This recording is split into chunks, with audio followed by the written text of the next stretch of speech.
Hello friends. तो आज बहुत दिनों के बाद मन किया कि आपसे एक्चुअल में बात की जाए। बहुत सारे यूनियन के वीडियोस देखे होंगे आपने मेरे चैनल पे। यूनियन सच में ही होने वाली है। जिन लोगों को 5 से 6 साल हो गए हैं उनके लिए तो हाँ होने वाली है। तो ऐसा कुछ नहीं रहता, किसी को 2 से 3 साल भी हुए हो सकते हैं और वो उस कैटेगरी में फॉल कर सकता है। वो तो पर्सनल रीडिंग से ही पता चलता है, पर इन जनरल अगर आपको भी वही वाइब्स आ रही हैं अपनी लाइफ में तो डेफिनेटली और जेन्युइनली आपके लिए यूनियन होने वाली है।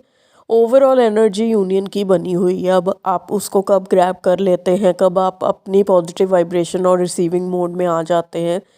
पहले भी हम यही कहते थे कि रिसीविंग मोड में हो तो यूनियन हो जाएगी, पर अब ओवरऑल जो डिवाइन टाइमिंग होता है ना, एक 22 और 23, 2022 और 2023 में ज़्यादा चांसेस हैं कि अगर आप अपनी वाइब्रेशनल फ्रीक्वेंसी हाई रखते हो, रिसीविंग मोड में रहते हो और आप अपने ऑब्स्टिकल्स और अपने पैटर्न्स और अपने टेम्पलेट्स से लड़ चुके हो और उनको शांत कर चुके हो, तो डेफिनेटली आप रिसीविंग मोड में पहुंच चुके होगे।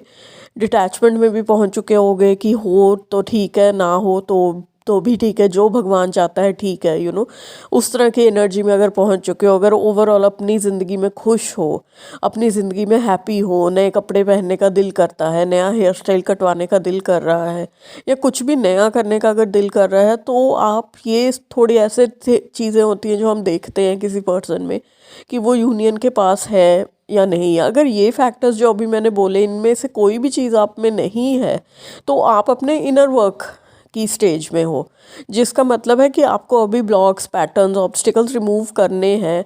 अभी आपको पेन और सैडनेस है, अभी आपको ग्रीफ है, अभी आप लड़ रहे हो उन फीलिंग से कि मेरे साथ ऐसा क्यों हुआ, मेरी डीएम ने ऐसा क्यों किया मेरे साथ। तो फिर आप नहीं हो स्टेज में, तो फिर भी ये जो साइकिल्स हैं ये रिपीट होते हैं। 2034 तक ये साइकिल्स चलने हैं। तो धीरे धीरे अगर अभी आप उस स्टेज में नहीं हो तो 2034 तक आप उस स्टेज में कभी ना कभी आओगे। ठीक है। तो जैसे अगर आपने अभी शुरू किया पिछले साल, या मतलब आपने शुरू तो बचपन में ही कर ली थी ट्विन फ्लेम जर्नी, अब जाके आपका रीयूनियन हुआ है और फिर आगे जर्नी बढ़ी है, तो अगर आपने पिछले साल ही शुरू किया तो हो सकता है आपका 2028 तक नंबर आए, पर आएगा ऐसे ही। यही जो चीज़ें मैंने डिस्क्राइब की इसी तरह आएगा।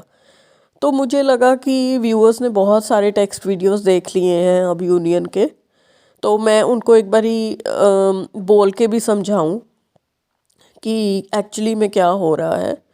तो अगर आप यूनियन के बहुत नज़दीक हैं तो आप इन वीडियोस को फॉलो करते जाइए। अगर अभी आप नज़दीक नहीं भी हैं तो भी आप फॉलो कीजिए, क्योंकि आपको पता चलेगा कि आपके फ्यूचर में क्या होने वाला है। और आप आउटकम की एनर्जी, जो पॉजिटिव एनर्जी आजकल चल रही है, उसको देख के आप अपनी नेगेटिव एनर्जी को भी थोड़ा कम हार्श महसूस करोगे और आप you will work towards the outcome.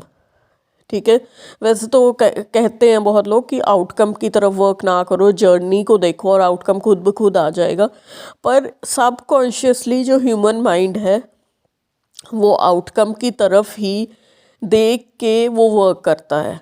उसको ये फीलिंग आनी चाहिए कि मुझे एंड में कुछ मिलेगा तभी मैं ये सब करूं, नहीं तो मैं क्यों इस पचड़े में पड़ूं। ये थिंकिंग पर से मैं नहीं कहूँगी ये ठीक है या गलत है। आप अगर जर्नी पे ज़्यादा फोकस करते हो, मीनिंग अगर आप पढ़ाई करने पे ज़्यादा फोकस करते हो, तो एग्ज़ाम आने पे आप अपने आप अच्छा कर जाओगे। पर अगर आप सोचते हो कि जब एग्ज़ाम, यार अब 15 दिन रह गए, अब मैं अपनी तैयारी बहुत ज़ोर से करूं ताकि मैं, तब भी आप अचीव कर जाओगे। तो दोनों ही आइडियोलॉजीज़ बुरी नहीं है, बस आपको बैलेंस करके चलना है सब कुछ। इमोशंस भी बैलेंस में होनी चाहिए, आपकी डिज़ायर्स और आउटकम भी बैलेंस में होना चाहिए, आपकी मेल फेमिनाइन एनर्जी भी बैलेंस में होनी चाहिए, आपकी शांति और आपका एंगर भी बैलेंस में होना चाहिए कि कितना है। आप बिल्कुल ही शांत रहो या बिल्कुल ही एंगर में रहो, वो भी ठीक नहीं है। एग्रेशन ही होती रहे या कई बार बिल्कुल बोलो ही ना कुछ, बिल्कुल डोरमैट बन जाओ, तो कोई भी चीज़ एक्सेस में या कम में अच्छी नहीं होती। चीज़ अच्छी होती है जो बैलेंस में हो। मतलब कि आप जो भी लाइफ में कर रहे हो, चाहे वो छोटी छोटी चीज़ हो आपकी लाइफ की, चाहे वो बड़ी चीज़ हो, चाहे वो ट्विन फ्लेम जर्नी हो, चाहे कुछ और हो, करियर हो, फाइनेंस हो, आपको आप कैसे पता चलेगा कि ये चीज़ ठीक है कि नहीं? पता ऐसे चलेगा कि वो बैलेंस फील होगा। अगर आप बैलेंस नहीं फील करते, अगर आप खुद समझते हो कि मुझे बहुत गुस्सा आता है या मैं हमेशा एग्रेशन में रहता हूँ, तो इसका मतलब आपको वो बैलेंस करने की ज़रूरत है उस चीज़ को। वो कैसे होगा? वो इनर वर्क सेशन से होता है, जिसको हम हीलिंग बोलते हैं। वो ही हीलिंग है एक्चुअली, कि आप में कुछ कम ज़्यादा है और हम उसको बैलेंस करेंगे, या आप खुद उसको किसी तरह बैलेंस कर पाओ खुद। ये होता है कि प्रोफेशनल हेल्प के बगैर ये चीज़ें होती नहीं है। अलबत्ता होता क्या है कि बंदा टाइम वेस्ट करता रहता है, उसको लगता है नहीं मैं ये मेडिटेशन देख लूँ, ऐसे कर लूँ, वैसे कर लूँ और मेरा ये हो जाएगा, मैं ये कर लूँ। पर उसको प्रोफेशनली नहीं पता होता, क्योंकि वो साइकिक एबिलिटीज़ नहीं होती पूरी तरह से डेवलप, कि एक्चुअल प्रॉब्लम क्या है जिसके कारण वो सिम्टम आपको आ रहे हैं, जिसके कारण आप एंगर फील करते हो, या आप क्या आपके एंसेस्टर्स ने किया या फैमिली ने किया, या एंसेस्ट्रल टेम्पलेट वो क्या था जिसके कारण आप पैदा होते ही बचपन से ही एंग्री ही हो, तो ये एक एग्जांपल है। तो वो प्रोफेशनल हेल्प बहुत ज़रूरी होती है। कई बार आपको थोड़े पैसे लगाने से इतनी मन की शांति और राहत मिल जाती है कि आप ये कहने पे मजबूर हो जाओगे कि जो पैसे चाहिए ले लो, बस मुझे ठीक कर दो। ऐसे हमारे बहुत क्लाइंट्स हैं जिनकी ये बन जाती है कि जो चाहिए बताओ, अभी भेजते हैं और हमें ये चीज़ें हमारी ठीक कर दो। तो ये बुरी आइडियोलॉजी नहीं है कि हम किसी को अपने पे डिपेंडेंट नहीं बनाते, क्योंकि स्पिरिचुअलिटी का एक मेन वो क्या है, क्रक्स क्या है, कि हम आपको अपने पाथ पे चलना सिखाएंगे। हम आपको सिखाएंगे कि आपकी लाइफ में जो हो रहा है वो क्यों हो रहा है और आप उससे कैसे ठीक कर सकते हो। और धीरे धीरे सेशंस करते करते हमारे से इतने इनेबल हो जाते हैं लोग कि वो फिर अपने रास्ते पे खुद चल पड़ते हैं और हम उनको बाय बाय बोल देते हैं। हम ये नहीं कहते कि अब बस ये एक सोना देने वाली अंडे देने वाली मुर्गी फंसी है, इसको फंसाते रहो फंसाते रहो फंसाते रहो। हमारा बिल्कुल ऐसा नहीं है। तो we will always guide you till the time you need the guidance from us. उसके बाद हम उसको आपको खुद कहेंगे नहीं भाई, हमें तुम्हारी कोई और रीडिंग कुछ नहीं करना है, अपने तुम रास्ते चलो, अपना रास्ता नापो। तो I have this kind of ideology. तो मैं कभी भी किसी से एक पैसा ज़्यादा या एक पैसा कम भी नहीं लेती हूँ। जो मेरा है मैं उतना ही लूँगी, उससे आगे मैं उसका नहीं कुछ करूँगी जस्ट बिकॉज उसके पास पैसे हैं। मैं उसको बोली जाऊँ कि ये कर लो, तुम ये कर लो, ये कर लो, ऐसा नहीं रहता है हमारे सिस्टम में। क्योंकि हमें, अगर मैं ये स्पिरिचुअल काम कर रही हूँ तो मुझे भी तो कहीं आंसर देना है ना।